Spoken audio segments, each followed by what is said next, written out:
హరి ఓం నమో నమః అందరికి. ఈ వీడియోలో మనము దేవనాగరి లిపి నేర్చుకోవటానికి చేసుకుంటున్నాము. మొదటి వీడియోలో స్వరాలు నేర్చుకున్నాము. రెండో వీడియోలో వ్యంజనాలు మొదలు పెట్టుకున్నాము.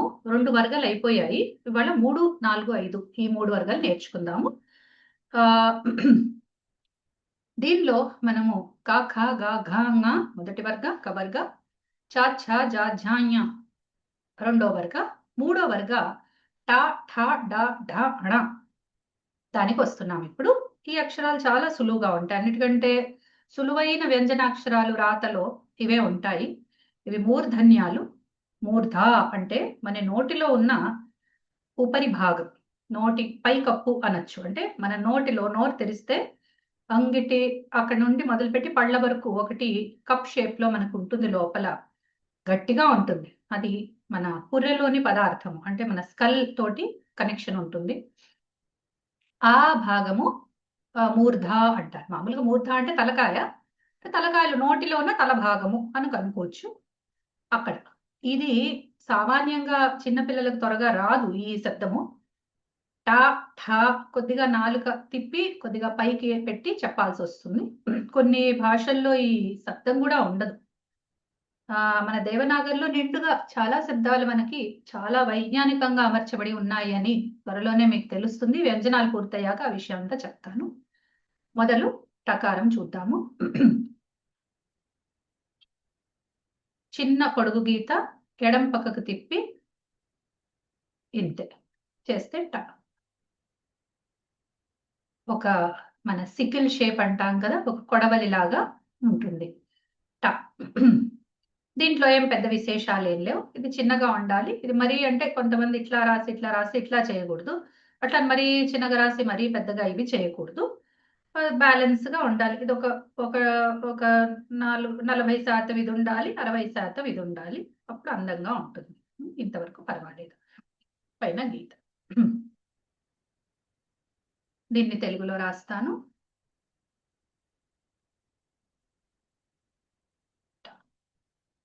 తర్వాత అక్షరము ఠ. ఇదే మాదిరి అంతే మొదలు పెట్టాలి. అంతే గీత అట్లాగే ఎడం పక్క తిప్పాలి. తిప్పి దీన్ని పూర్తి చేయాలి. ఒక చోటుకి ఆపద్దు. అంతే. ఈ ఠ ఎందుకని ఇట్లా ఉంటుంది కదా, దీన్ని ఇంకా పై దాకా తీసుకోపోకూడదు. ఇట్లా ఈ పైకి ఇట్లా ఇట్లా చేయకూడదు. వేరే షేప్ అయిపోతుంది. దీన్ని మాత్రం ఒక చక్కటి గుండ్రటి షేప్ దాదాపు తెలుగులాగే ఉంటుంది. మనకు తెలుగులో కూడా టకారం దాదాపు ఇట్లాగే ఉంటుంది. మనం తలకట్టు పెడతాము, లోపల ఒక చుక్క పెడతాము. తర్వాత అక్షరం డ. డ అనేది సేమ్ మళ్ళీ ఈ లాగానే అంతే. ఆ కింది తోక పెట్టము. కఖ గఘ ङ రాసాం కదా, ఆ ঙకి పక్కన ఇదన్నా ఉంటుంది, ఒక బిందు అన్నా ఉంటుంది. డాకి అది కూడా ఉండదు. అంతే. చక్కగా అంటే సుందరంగా రాయాలి. ఇట్లా వెనక్కు తిప్పి మళ్ళీ మరి డబ్బాలాగా రాయకూడదు. మళ్ళీ ఒకసారి రాసి చూపిస్తాను. వెనక్కు ఇట్లా కుడి ఎడం వైపు తిప్పి మళ్ళీ కుడివైపు తిప్పి ఆ పై గీతతోటి సరి చూసుకుంటూ దీన్ని మరీ ఇట్లా పైకి కూడా అనకూడదు. అది బాగుండదు. ఏ విధంగా కూడా ఇవి పెట్టడం ఇట్లాంటివి చేయకూడదు. ఇది డ.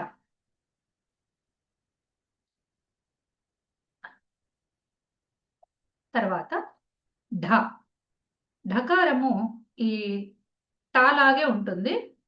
టాలాగే ఉండి ఒక చుట్టు తిప్పుతాం అంతే. అందుకని టాని ఏమీ చేయకూడదు. టాని కొద్దిగా అటు ఇటు చేసినా అదేదో వేరే అక్షరం లాగా అయిపోతుంది. కాబట్టి ఇది ఢ. అంటే ఇప్పుడు టాని ఇట్లా రాస్తాం కదా, అంతే. ఈ యాంగిల్ కూడా చూసుకోవాలి. మరీ పైకి మరీ కిందికి కాకుండా చేయాలి. ఎందుకని టా రాసేటప్పుడు కొద్దిగా ఇట్లా అన్నా కొద్దిగా ఇట్లా తిరిగినా అది వేరేలాగా అయిపోతుంది. టా లాగానే లేదు అసలు. అందుకే ఢ విషయంలో కొద్దిగా అది ఢ లాగా అయిపోతుందేమో అని కొద్దిగా జాగ్రత్తగా ఉండాలి. మళ్ళీ రాస్తున్నాను. చిన్న గీత ఎడం పక్కకి తిప్పి కిందికని ఒక చుట్టు చుట్టాలి. అది అందంగా ఉండాలి. అంతే. ఆ చుట్టూ తిప్పినప్పుడు అది అందంగా ఉంటే చాలా. ఢ తెలుగులో రాస్తాను. ఢ లాగే ఉంటుంది తెలుగులో ఢ. ఇంకా పొల్లు పెడతాం అంతే. తర్వాత అణ. అణాని మనం అణ అంటాం. అది అణ కాదు. అది పలకలేకట్లా అంటారు, కానీ దాన్ని ణ అనాలి. ణ.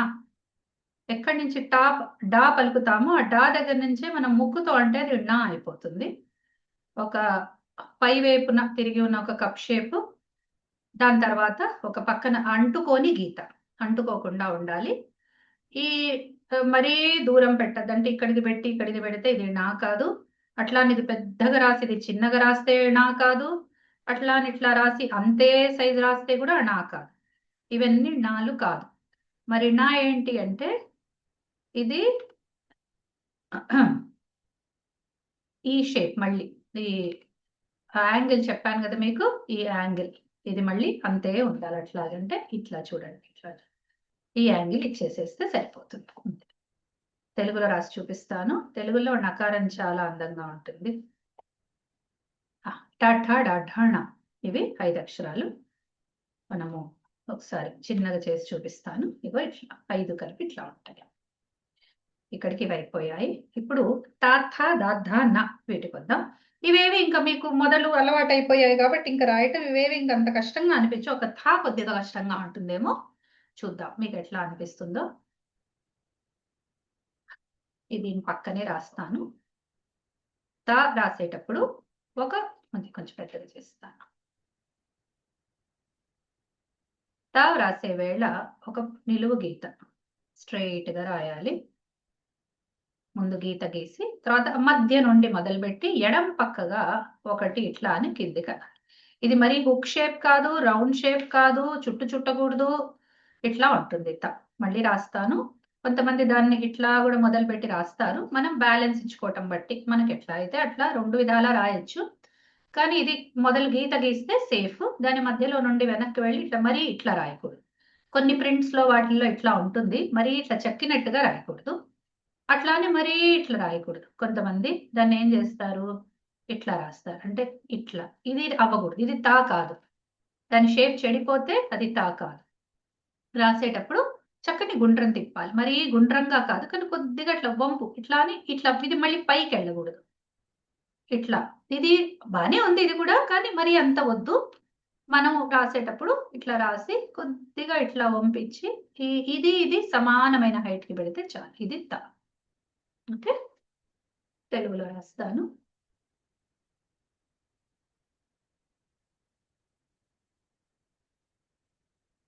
ఇది ఒకటి. తర్వాత థ ఏం చేయాలంటే ఒక 0 ఎడం పక్క నుంచి కుడివైపుకు తిప్పి దాన్ని కిందికి అనాలి. మనం 2 రాస్తాం కదా, 2 రాసేదాకా ఇట్లా అనాలి. 2 రాసే దాంట్లో ఇది కూడా చెయ్యాలి, కానీ ఇంకా పైకని ఒక గీత గీయాలి. అంతే. 2 అంకె రాస్తాం కదా, దాదాపు అంతే. ఇది కొద్దిగా మీకు ప్రాక్టీస్ అవసరం అవుతుంది. ఓకే, ఇది కొద్దిగా అభ్యాసం అయ్యాక మనది చేయగలుగుతాం. మళ్ళీ ఒకసారి రాసి చూపిస్తాం. ఇది కొద్దిగా అభ్యాసం కావాలి. ఒక ఎడం పక్క నుంచి కుడి పక్క నుంచి ఎడం వైపు వెళ్తూ చుట్టే ఒక 0 చేసుకుంటూ దానికి అంటించే చేస్తాం. ఇట్లా పెట్టి ఇక్కడ ఇక్కడ ఇక్కడ చుట్టద్దు. ఇట్లా చుట్టకుండా స్ట్రైట్ గా తీయాలి. ఇది ఇట్లా చేశాక ఇక్కడికి ఆపి ఒక గీత. ఇది బయటికి రాకూడదు. ఓకే, నాకు కొద్దిగా బయటికి వచ్చింది, మీకు బయటికి రాకూడదు. అంతే. అది థాక్షరం. ఇది అయ్యాక దీంట్లో కూడా యాంగిల్ ఇంపార్టెంట్ చూపిస్తాను. ఇగో ఇట్లా ఈ యాంగిల్ ఇంపార్టెంట్.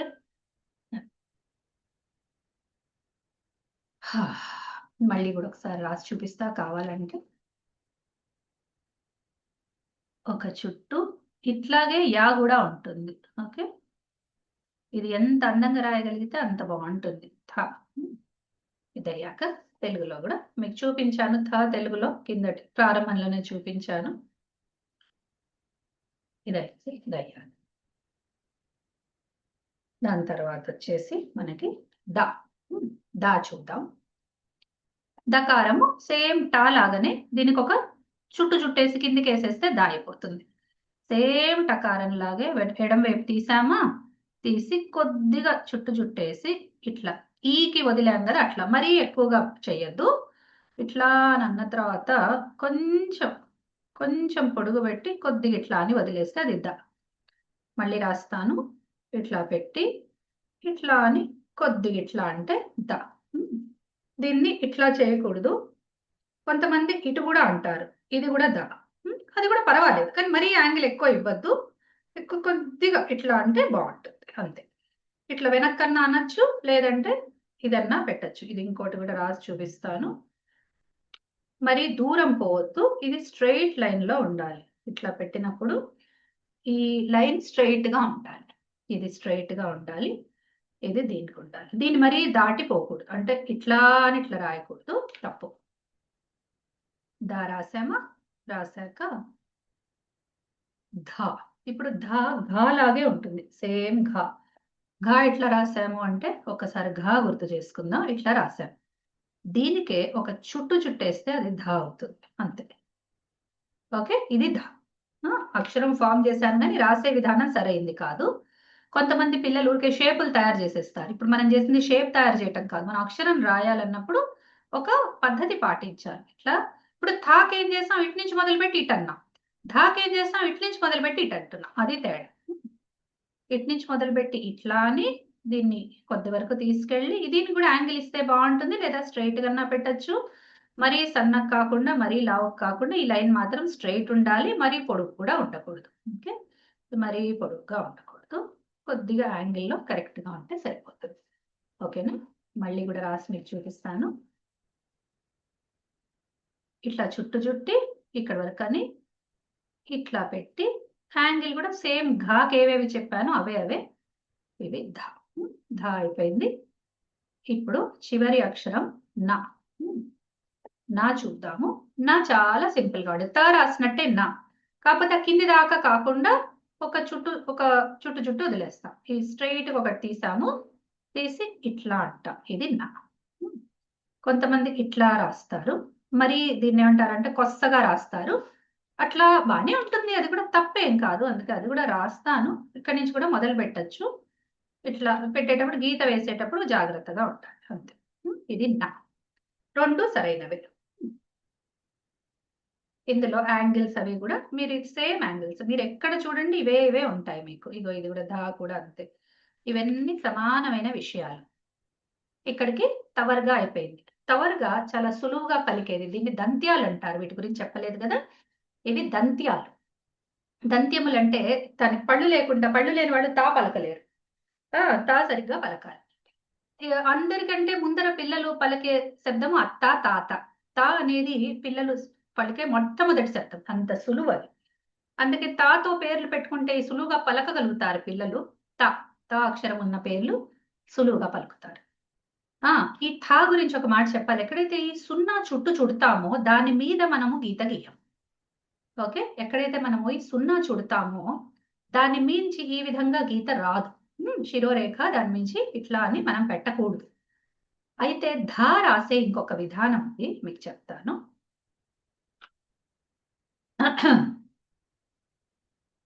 ధా రాసే విధానం ఏంటంటే ఇంకొకటి, అంటే పాత దాంట్లో ఇట్లా కనిపిస్తుంది. చాలా ఫాంట్స్ ఇదే వాడతాయి ఇప్పటికి కూడా.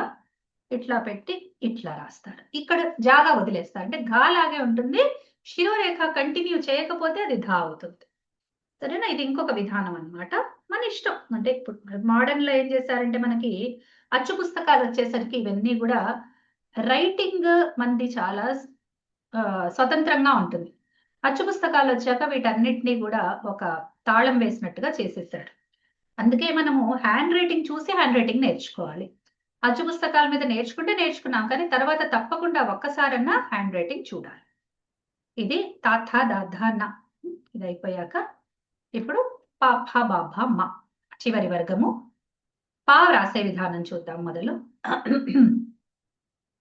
పా ఎట్లా రాస్తారంటే తాకి ఉల్టా పా, అంటే ఇక్కడ గీత పెట్టేసి ఉల్టా తిప్పేస్తే అది పా అవుతుంది. ఎట్లా, ఒక పొడుగు గీత, కప్ షేప్, కానీ పూర్తి చేయకూడదు. ఇక్కడ ఆపేసి ఒక నిలువు గీత గీస్తే అది పా, స్ట్రైట్ గా రాయాలి. ఓకే, మళ్ళీ రాస్తాను. ఒక ఇది ఇట్లా పోకూడదు, అట్లా ఇట్లా పోకూడదు, మరి స్ట్రైట్ గా తీసుకుంటే అందంగా ఉంటుంది. ఒక చిన్న కప్ లాగా తిప్పేసి కొంచెం పైకని వదిలేసి అక్కడి నుంచి గీత తీసుకొచ్చి కింది కనేస్తే పా. ఓకే, ఇది పకారం. ఈ పానే తెలుగులో రాసుకుంటే తర్వాత ఫ. ది ఫా లాగే ఫా కూడా ఉంటుంది. మొదలు గీత గీసుకుందాం. 2-3 రకాలుగా రాయొచ్చు దీన్ని. అంటే ఇట్లా పెట్టి ఇక్కడి నుంచి మొదలుపెట్టి పాలాగా ఇక్కడ దాకా ఉంటుంది. ఇక్కడ నుంచి మళ్ళీ కాకి పెట్టినట్టు ఇదొకటి వస్తుంది. ఒక్కొక్కటి వస్తుందన్నమాట. ఓకే. ఇది ఫ. ఇది మళ్ళీ రాస్తాను. కొంతమంది ఇట్లా రాసి ఈ గీత కింది దాకా అంటే ఎత్తకుండా పెన్ ఎత్తకుండా అని ఇట్లా పెడతారు. ఓకే. ఇదొకటి ఫ. లేకపోతే ఇట్లా రాసి మధ్యలో గీత పెడతారు. 2-3 రాసే విధానాలు ఉన్నాయి. మనకు షేప్ ఎట్లా బాగా కుదిరితే అట్లా రాయొచ్చు. నాకు అన్నిటికంటే బెస్ట్ అనిపించేది గీత గీసుకుంటే మనకు అటు ఇటు మనకు తెలుస్తుంది. ఇట్లా రాసి ఇక్కడ దాకా అక్కడి నుంచి వెళ్ళి అక్కడి నుంచే కంటిన్యూ చేసేసి ఇటు ఇటు సమానంగా ఉంటే బాగుంటుంది. ఇటు ఇంతే పెడితే ఇటు కూడా ఇంతే పెట్టాలి. అయితే మరీ డబ్బాలాగా పెట్టకూడదు. మరీ డబ్బాలాగా చేయకూడదు. బాగోదు. ఇట్లా పెడితే అస్సలు బాగోదు. కొద్దిగా హుక్ లాగా ఇటువైపు వచ్చింది కూడా కొంచెం హుక్ లాగా ఉంటే బాగుంటుంది. మళ్ళీ రాస్తాను. ఒక గీత గీసి ఇక్కడ నుంచి కొద్దిగా దానికి లెఫ్ట్ సైడ్ కొద్దిగా ఇక్కడ ఎంత మనం ప్లేస్ ఇస్తే అక్కడ రైట్ సైడ్ మనం అంత ప్లేస్ ఇచ్చుకోవచ్చు. ఇట్లా ఇచ్చి కొద్దిగా యాంగిల్ ఇస్తే ఇది ఫ. ఓకే.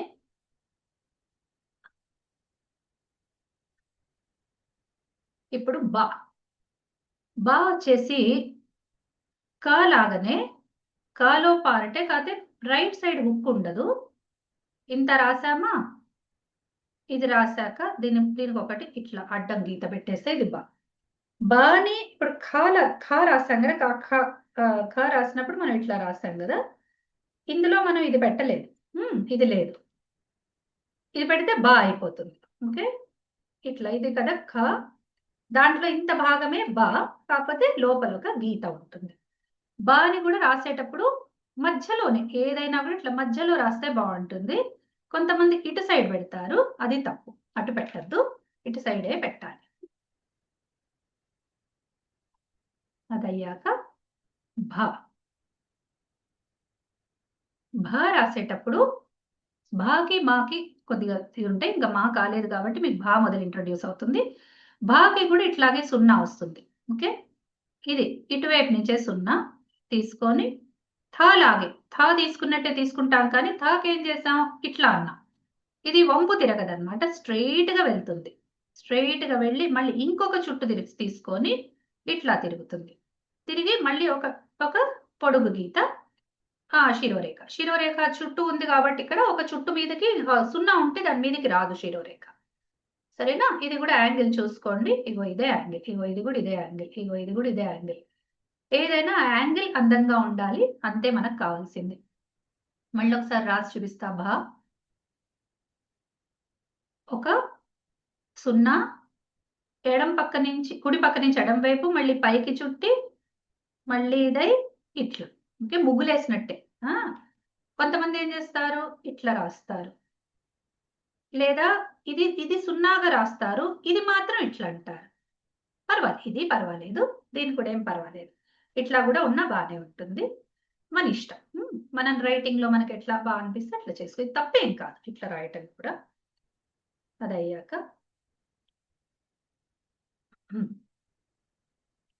తెలుగులో రాస్తాను.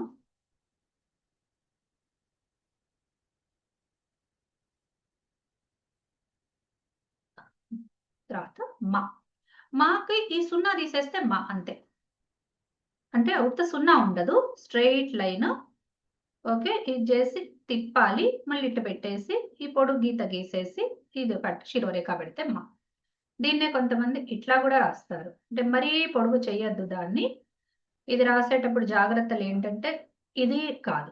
ఓకే. తొడుగు ఎక్కువ పెట్టద్దు, అట్లా అని ఇట్లా తిప్పద్దు, బాగుండదు. యాంగిల్ ఇవ్వద్దు, అట్లా అని ఇట్లా పెట్టద్దు.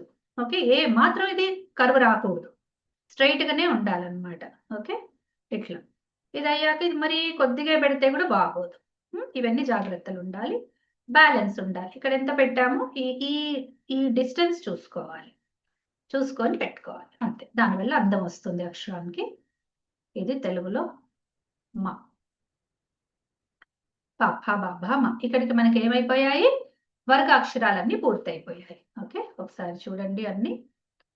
ట ఠ డ ఢ ణ త థ ద ధ న ప ఫ బ భ మ. ఇవి మొత్తం 25 అక్షరాలు అన్నమాట. ఓకే. ఇప్పుడు దీన్ని మనము సేవ్ చేద్దాము. చేసి తర్వాత అవర్గీయ అక్షరాలు కూడా ఇందులోనే చెప్పేస్తాను. పూర్తయిపోతాయి, మనకు వ్యంజనాలు పూర్తయిపోతాయి.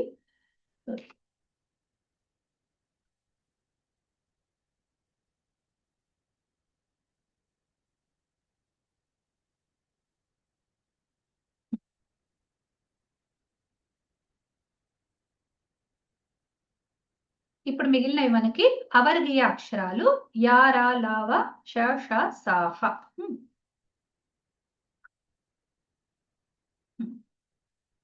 యా రాసేటప్పుడు సేమ్ థానే అంతే. థాకి యాకి తేడా ఏంటంటే 0 ఒకటే తేడా అంతే.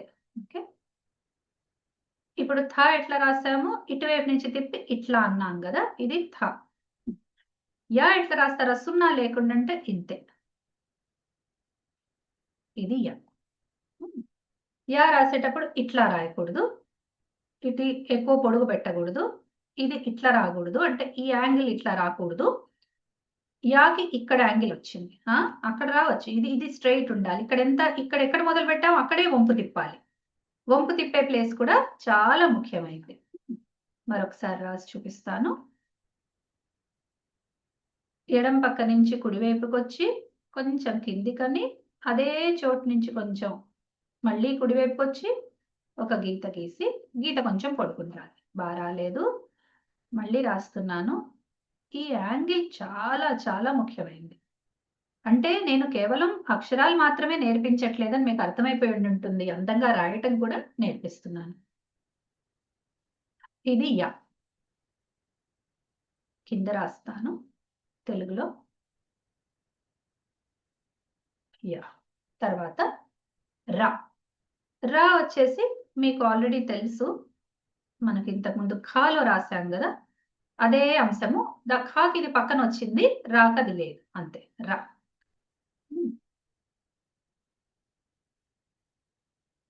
తర్వాత లా. లాకి మొదలుగా గీత గీసుకొని ఇట్లా 2 కొమ్ములు పెట్టేస్తే తా లాగానే, తాకి ఇంకొక కొమ్ము పెడితే అది లా. ఓకే, తానే తా ఎట్లా రాసాము, గీత గీసి ఇట్లా మరి స్ట్రైట్ గా పెట్టి రాసాం, అవునా? అట్లా కాకుండా కొంచెం కింది నుంచి స్టార్ట్ చేసి మరి కొద్దిగా వంపు ఇచ్చేసి ఇంకొక అంతే వంపు ఇస్తే అది లా అవుతుంది. కొంతమంది ఇట్లా రాసి ఇక్కడికి వదిలేసి ఇట్లా పెడతారు, అది కూడా లానే, ఇది కూడా తప్పేం కాదు. కానీ కొంతమంది ఇట్లా పెట్టి ఇట్లా రాస్తారు, ఇది కూడా లానే, తప్పు కాదు. కానీ ఇది కొద్దిగా అందంగా ఉండేది మనం ఎంచుకుంటాం కాబట్టి మళ్ళీ రాస్తాను. లా, ఇక్కడి నుంచి కూడా మొదలు పెట్టచ్చు అనుకున్నాం కదా, కిందికని మళ్ళీ ఇట్లా పెట్టి ఇక్కడికి ఒక గీత గీసేసి శిరోరేఖ పెట్టేస్తే లా. తర్వాత వా. రాలో ఒకటి చెప్పండి ఏంటంటే, ఇది మరి పై కంఠము అట్లా చేయకూడదు, ఇది మరి పొడుగు పెట్టటము అట్లా చేయకూడదు. ఇది చూడండి, ఈ పైన కింద భాగం సమానంగా ఉంటే బాగుంటుంది, ఇది కొంచెం పొడుగున్నా పర్వాలేదు. లా కూడా అంతే, ఈ షేప్ చూసుకోండి, ఇది మరీ కిందికి దిగకూడదు, ఇది ఒకే లైన్ లో ఉండాలి. ఇది ఇట్లా, ఇది ఒకే లైన్ లో ఉండాలి, ఇది లా. తర్వాత వా. ఖాలో మనం తన పక్కన పెట్టాం కదా, అదొక్కటి రా. ఖాలో రా లేకుండా రాస్తే అది వా. ఇప్పుడు ఖాలో 2 అక్షరాలు వచ్చేసాయి. ఓకే, ఇది ఖా కదా, ఖాలో ఇప్పుడు ఇది పెట్టకపోతే కనుక ఇంత పార్ట్ ఏమో రా, ఇదేమో వా. ఓకే, సో ఇది వా. వా చాలా సింపుల్, చాలా ఈజీ. బ లాగే ఉంటుంది, లోపల గీత ఉండదు అంతే. అయ్యాక ష. దీన్ని చాలా మంది తెలుగు వాళ్ళు తప్పు పలుకుతారు. ముందు దీన్ని రాసే విధానం తెలుసుకుందాము. సేమ్ రా లాగానే, కాకపోతే 0 చుడతాం. 0 చుట్టినప్పుడు పైన గీత రాదు కాబట్టి అదే మెయిన్ మనకి పద్ధతి. ఇంకొక ష రాసే విధానం, ఒక గీత రాసి ఇట్లా రాస్తే అది కూడా షకారమే, తప్పేం కాదు. ఓకే, ఇది కూడా షకారం. కొంతమంది ఇట్లా కూడా రాస్తారు. ఓకే, ఇది కూడా కరెక్ట్. కాకపోతే ఇది కలపకూడదు, ఇది రాసేటప్పుడు అంటకూడదు, ఇది ఒకటే.